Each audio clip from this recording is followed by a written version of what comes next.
Segundo livro das Crônicas, capítulo de número 20, verso de número 18. Amém? Acompanhe comigo, acompanhe na Bíblia. Diz assim a partir do 18: Josafá prostrou-se com o rosto em terra, e todo o Judá e os moradores de Jerusalém lançaram-se perante o Senhor e o adoraram. Levantaram-se os levitas, dos filhos dos coatitas e dos filhos dos coreitas, para louvarem ao Senhor, Deus de Israel, em alta voz. Pela manhã cedo levantaram-se e saíram ao deserto de Tecoa. Saindo eles, Josafá pôs-se em pé e disse: Ouvi-me, ó Judá, e vós, moradores de Jerusalém, e vós,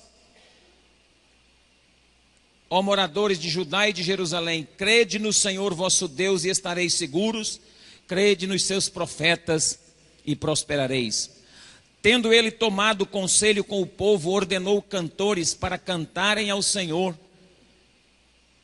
e o louvarem por causa do esplendor da sua santidade, enquanto saíam na frente do exército, dizendo: Rendei graças ao Senhor, pois o seu amor dura para sempre. Quando começaram a cantar e dar louvores, o Senhor pôs emboscada contra os homens de Amon e de Moabe e os de Monte Seir, que tinham vindo contra Judá, e foram desbaratados. Os filhos de Amon e de Moabe se levantaram contra os moradores do Monte Seir para destruir e exterminar. Acabando eles com os moradores de Seir, ajudaram uns aos outros a destruir-se. Quando Judá chegou ao alto que olha para o deserto e olharam para a multidão, viram somente corpos mortos que jaziam em terra, nenhum tinha escapado. Vieram Josafá e o seu povo para saquear os despojos, acharam neles bens e cadáveres em abundância, assim como objetos preciosos. Tomaram para si tanto que não podiam levar mais. Por 3 dias saquearam o despojo, porque era muito. Ao 4º dia eles ajuntaram-se no vale de Beraca, onde louvaram ao Senhor. Por isso chamaram aquele lugar de Vale de Beraca até o dia de hoje. Então voltaram todos os homens de Judá e de Jerusalém, e Josafá à frente deles, e tornaram para Jerusalém com alegria, pois o Senhor os alegrara sobre os seus inimigos. Vieram a Jerusalém com alaúdes, com harpas e com trombetas para o templo do Senhor. Veio o temor de Deus sobre todos os reinos daquelas terras, quando ouviram que o Senhor havia pelejado contra os inimigos de Israel, e o reino de Josafá teve paz, pois o seu Deus o deu repouso ao seu redor. Amém? Senhor, muito obrigado por essa palavra, por esse texto. Revela ao nosso coração de forma prática, em nome de Jesus. Amém. Irmãos,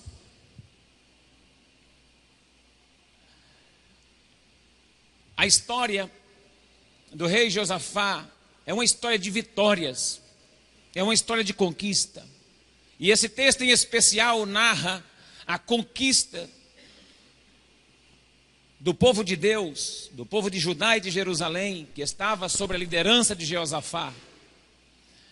Mas foi uma vitória atípica, foi uma vitória especial, porque eles venceram a guerra sem guerrear, venceram a guerra sem pelejar. E Deus deu vitórias para Josafá, várias vitórias, mas essa que eu quero compartilhar com a igreja hoje é uma vitória especial, que eu quero atribuir desse texto para que Deus também transfira vitórias desse tipo para a igreja do Senhor nessa época. Amém? Eu creio que Deus pode atribuir de um texto bíblico como esse, profético como esse, para que eu e você também possamos alcançar vitórias sem guerrear. Há algumas lições e há algumas coisas que precisamos aqui prestar atenção no que aconteceu no seu contexto geral, para que eu e você também possamos ser vitoriosos. Porque Deus, Ele também tem interesse em te dar a vitória. Deus tem interesse em te abençoar. Deus tem interesse em fazer de você uma mulher abençoada, um homem abençoado, um homem vitorioso, uma mulher vitoriosa.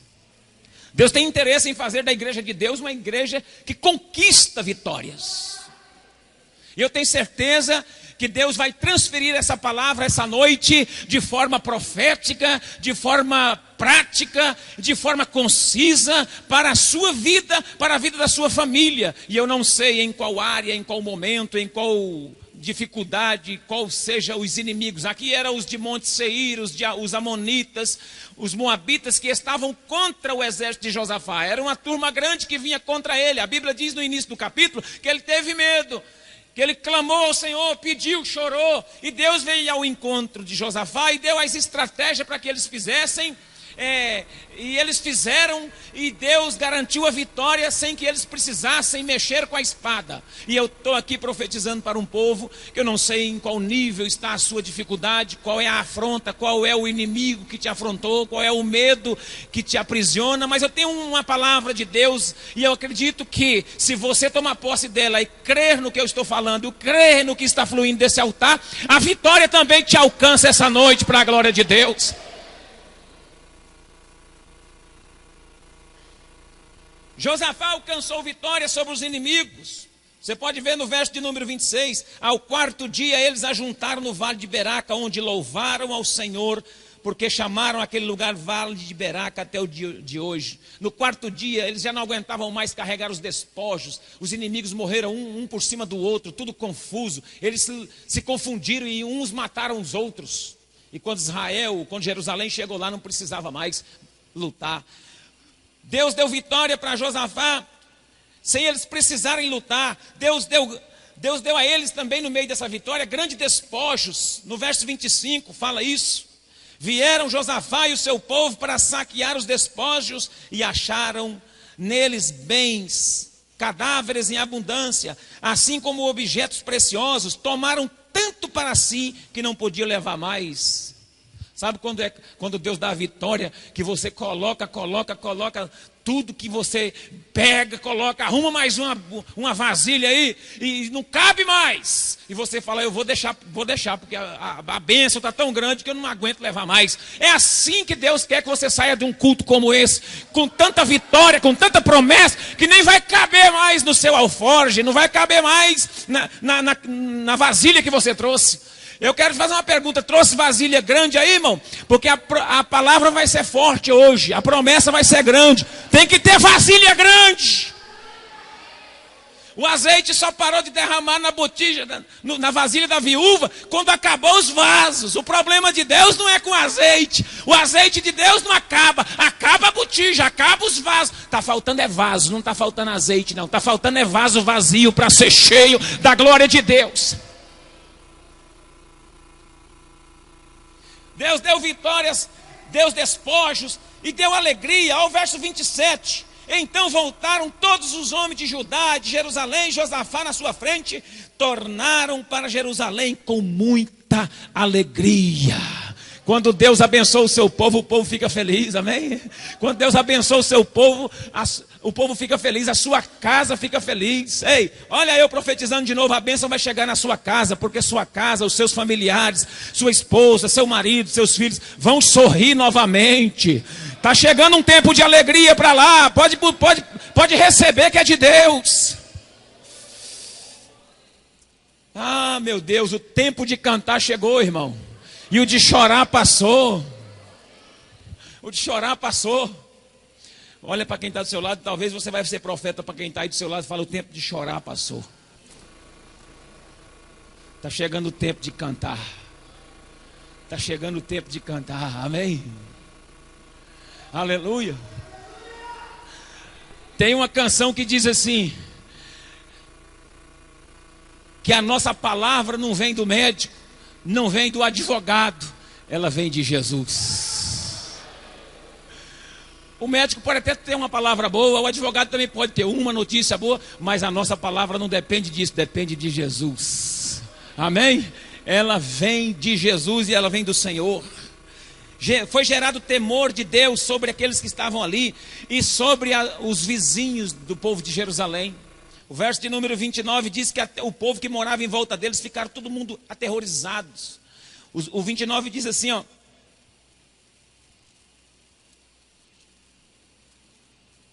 Veio o temor de Deus sobre todos os reinos daquelas terras, quando ouviram o que o Senhor tinha pelejado contra os inimigos de Israel.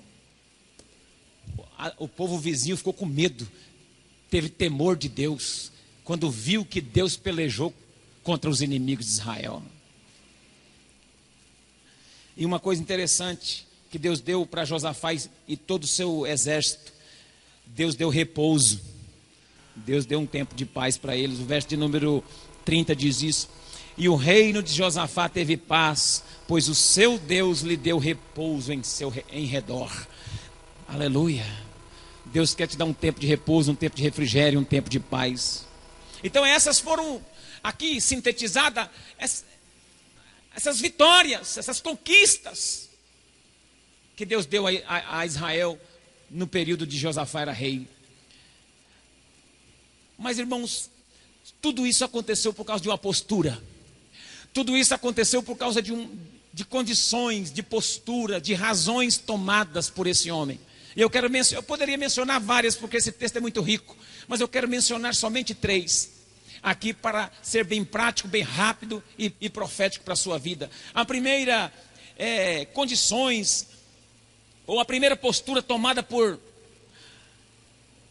Josafá, é a de humildade e de reverência. Verso 18 diz assim, o verso de número 18, acompanhe comigo. 20, 18. Josafá prostrou-se com o rosto em terra, e todo Judá e os moradores de Jerusalém lançaram-se perante o Senhor e adoraram. Irmão, a vitória vem quando nós nos humilhamos debaixo da potente mão de Deus.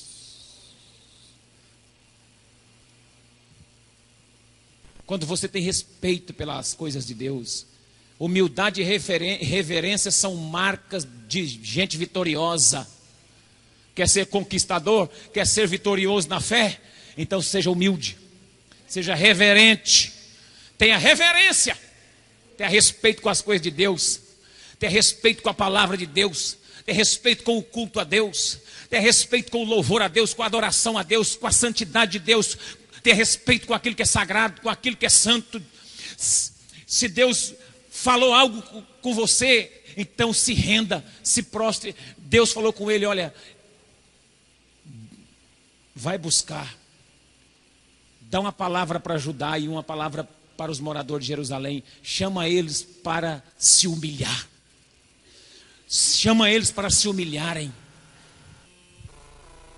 Irmãos, está cheio de pessoas querendo ter vitória no casamento. Casamento passa por tribulações, mas não se humilha, não quer humilhar, não quer humilhar um para o outro, não quer, não humilha. Ah, mas é você que está errado, né? Você tem que pedir perdão para mim, porque você errou daquela vez, e aí é complicado, porque não, mas foi você que errou, né? Não sei o quê e tal. Não se humilha. E a Bíblia diz que os humilhados serão exaltados. A Bíblia diz que quem se humilha debaixo da potente mão de Deus, a seu tempo ele o exaltará. Deus quer exaltar, irmãos. Deus quer abençoar. A Bíblia conta a história de uma viúva em Lucas, no capítulo 18, que naquela época tinha um juiz iníquo, um juiz terrível. E o juiz julgava a causa de quem ele queria, atendia quem ele quisesse. E aquela mulher todo dia ia bater na porta dele, insistentemente. Humildemente batia na porta dele e pedia para que ele o ajudasse. E de tanto aquela mulher pedir, de tanto aquela mulher bater com humildade, aquele juiz falou, olha, eu não temo a Deus e não temo a homem algum, mas de tanto essa mulher me importunar aqui, vou atendê-la. Sabe, irmão, se humilhe um pouquinho mais. Não chega pensando que você é o dono do pedaço, que você não é, não. Nós precisamos de Deus. Nós temos que ser dependentes de Deus. Nós dependemos de Deus para tudo. Nós necessitamos de Deus para tudo. Não adianta a gente achar que temos alguma coisa ou que somos. Não somos. Esse homem aqui era o rei da nação. No entanto, ele se prostrou diante de Deus, junto com a sua nação. Irmãos, e jejuaram. E buscaram a face de Deus. E a Bíblia diz que foi nessa postura de humildade e de reverência que eles alcançaram a vitória. Quer vitória?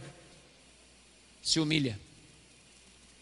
A Bíblia diz em Mateus capítulo 11 que Jesus disse assim: aprendei de mim, que sou humilde e manso de coração.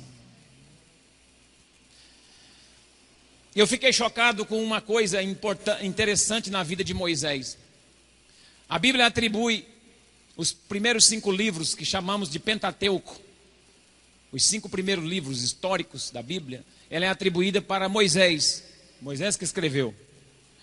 Em um desses livros está escrito uma coisa, que quando Moisés terminou a sua vida, um homem já de idade, um homem já velho, sabe o que está escrito? Que Moisés era o homem mais manso da terra. Moisés foi um homem viril, bravo. Você deve lembrar que ele começou a carreira dele no Egito, sendo treinado no Egito. E lá quando ele viu um dos seus, do povo de Deus, do povo de Israel, sendo maltratado por um egípcio, ele foi lá e matou um egípcio e escondeu na terra. Moisés não era manso não, mas agora no final da carreira dele, ele termina a carreira como o homem mais manso da terra. E sabe o que me chocou? Que quem escreveu foi ele. E se eu chegasse hoje diante de vocês aqui e falasse que eu sou o homem mais humilde e mais manso de Araputanga, você está na frente do homem mais manso e mais humilde de Araputanga, você já ia falar: o pastor é orgulhoso, rapaz. Conversa, pastor. Porque aí, está vendo como é que a gente não lida bem com as coisas? A gente tem dificuldade, irmãos, em aprender a ser manso, em aprender a ser humilde, porque essas práticas são aprendidas. Moisés começou mal e terminou bem. Jesus disse: aprendei de mim. Então devemos aprender. Ser humilde é um exercício. Ah, pastor, mas eu nasci assim, eu tenho um sangue azul, eu sou terrível, se pisar no meu calcanhar eu viro. Ah, pastor, tá aqui, pastor, eu peço 5 minutos de licença para o Espírito Santo, e olha, esse braço meu aqui não é convertido não, é convertido só o esquerdo e para cá, aqui não é. Rapaz, se humilha, seja manso, seja humilde de coração, aprende com Cristo. Tem gente que tem motor 2.0, ou não daqueles turbo. Você fala, ele... Seja humilde, porque senão você não vai ter vitória. Seja reverente aos princípios de Deus, senão você não vai conquistar nada. Segundo, o que me chama a atenção nesse texto é a fé de Josafá e do povo. Verso de número 20. Eu disse que eu ia ser rápido, né, irmão? Então vamos. Pela manhã cedo levantaram-se e saíram do deserto de Tecoa. Saindo eles, Josafá pôs-se em pé diante deles e disse: ouvi-me, ó Judá, e vós, ó morador de Jerusalém, crede no Senhor vosso Deus, estareis seguros. Crede nos seus profetas e prosperareis. Amém? Irmão, crer no Senhor nosso Deus significa segurança. Crer que Deus está no controle. Crer que Deus não perdeu as estribeiras, não perdeu o controle. O mundo pode até estar meio cambaleando, mas Deus não está. O mundo pode estar meio perdido, mas Deus não está. As pessoas que você conhece podem mudar de opinião de um dia para o outro, mas Deus não muda. Deus está no controle. Crer, irmãos, crer em Deus é segurança, crer nos profetas de Deus é recompensa. Agora você precisa identificar quem é de Deus para a sua vida, para que você possa ser abençoado através de um canal de Deus para a sua vida. Homens e mulheres nos abençoa. Eu sou muito abençoado com alguns homens e mulheres na minha vida. Só que a gente tem que saber quem são os homens e as mulheres que pode fazer isso por nós. Mas existe ainda muita gente de Deus. Não fique preocupado e fala assim, hoje até a igreja, até os pastores, até os crentes, o negócio está feio. Não, irmãos, não é porque você conheceu um crente mau caráter, não é porque você conheceu um crente que compra e não paga, não é porque você conheceu um crente que mente, mentiroso, um crente enganador, que todos vão ser iguais. Não, existe ainda gente fiel a Deus, gente que pode ser referência para cada um de nós, gente que ainda ora por nós, que ainda põe a mão na nossa cabeça e nos abençoa, gente que paga preço, que você conhece, que tem uma vida ilibada, santificada na presença de Deus. Então eu creio nesses profetas de Deus, porque quando eu creio neles, Deus me prospera. Amém? Crer, irmãos, é viver em Deus. Crer é comer espiritualmente. Crer é criar músculo no espírito. Não tem muita gente que vai para a academia, fazer caminhada, fazer exercício físico, correr, andar de bicicleta, para malhar o corpo, para malhar o físico. Mas existe também exercício para a alma, existe também exercício para o espírito. E crer é exercitar o espírito. Crer é exercitar, é malhar o espírito, é fazer funcionar, é trazer o reino para a terra, crer no seu espírito que Deus tem algo sobrenatural, que não está nos nossos olhos, nós não podemos ver agora, mas nós cremos que a qualquer momento Deus vai fazer. E você se você crê dessa maneira, diga glória a Deus. Então tenha fé. A Bíblia diz que a fé é o firme fundamento. A Bíblia diz que sem fé é impossível agradar a Deus. E Josafá colocou-se em pé e disse assim: creiam, gente, creiam no Senhor vosso Deus e estareis seguros. Os inimigos estão aí, a luta está travada, é muita gente, nós somos pequenos contra eles, mas Deus está do nosso lado. Se Deus está do seu lado, irmão, se Deus é por você, ninguém pode ir contra a sua vida. Se Deus é por nós, quem será contra nós? Do seu lado está o Jeová de guerra, do seu lado está o varão de guerra, do seu lado está aquele que pode, do seu lado está aquele que tem todo o poder.